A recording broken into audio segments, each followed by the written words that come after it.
शहर शांत था लेकिन हवा में कुछ अनजानी सरसराहट घुली थी, मानो कोई अदृश्य साया गलियों में घूम रहा हो। रात का समय था और आकाश में बादल बिजली की चमक के साथ एक दूसरे से टकरा रहे थे, लेकिन इस अंधेरी रात में एक नई कहानी जन्म लेने वाली थी। एक ऐसे नायक की जो दुनिया में किसी और जैसा नहीं था। वह था नागराज। हिमालय की तलहटी में स्थित एक गुप्त प्रयोगशाला में वैज्ञानिक प्रोफेसर नागमणि सालों से एक खतरनाक शोध कर रहा था। उनका उद्देश्य था एक ऐसा जीव बनाना जो किसी भी युद्ध को अकेले जीत सके, जिसकी नसों में तेज जहर दौड़ता हो, जिसकी चाल सांप जैसी हो और जिसके शरीर में हजारों सूक्ष्म सर्प छिपे हो। एक रात कांच के चैम्बर में हरकत हुई, हरी धुंध फैलने लगी और उसमें से निकला एक युवक, हरी चमकती त्वचा, सुनहरी आंखें और उसके चारों तरफ फुफकारते हुए सर्प। आखिरकार मेरा नागराज तैयार हो गया, प्रोफेसर नागमणि ने हंसते हुए कहा। लेकिन उन्होंने यह नहीं सोचा था कि जो जीव पैदा किया है वह सिर्फ हथियार नहीं बनेगा, वह अपनी सोच भी रखेगा। जैसे ही नागराज ने आंखें खोली, उसकी सांसों के साथ छोटे छोटे सांप हवा में लहराने लगे। उसे दुनिया अजीब लगी, कांच, मशीनें और सफ़ेद कोट पहने लोग नागमणि। लेकिन नागमणि ने झटकते से उसका कंधा पकड़ा। तुम्हें सिर्फ एक काम करना है, मेरे आदेशों का पालन, दुनिया को जीतना है। तुम पैदा ही इसीलिए हुए हो। नागराज ने सिर झुकाया, पर उसके भीतर कहीं एक आवाज़ उठी, क्या मैं सिर्फ नाश के लिए बना हूँ? यह सवाल उसके दिल में चुभ गया। कुछ ही दिनों बाद प्रोफेसर नागमणि ने उसे शहर में भेजा। उनका आदेश था एक सरकारी लैब पर हमला कर सभी वैज्ञानिकों को पकड़ कर लाना। नागराज रात की छाँव में बिजली की तरह घूमता हुआ वहां पहुंचा। उसकी चाल इतनी तेज थी कि सीसीटीवी कैमरे सिर्फ धुंधली हरी लकीर दिखा सके।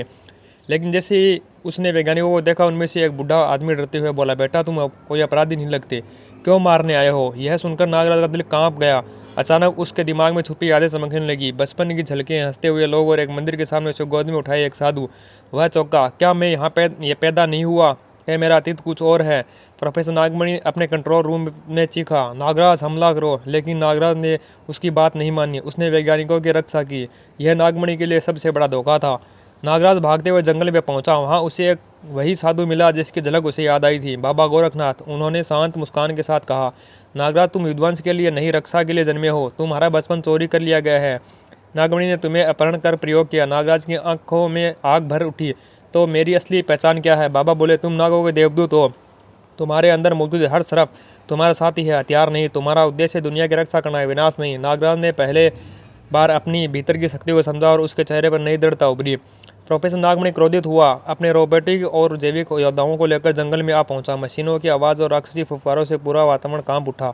नागराज शांति से खड़ा था, लेकिन उसकी आंखों में तूफान था। नागमणि चिल्लाया, तुम मेरे बनाए हुए हो, मेरे खिलाफ नहीं जा सकते। नागराज ने सीधे से कहा, तुमने मुझे बनाया नहीं, मुझे कैद किया और मैं आज आज़ाद हूँ।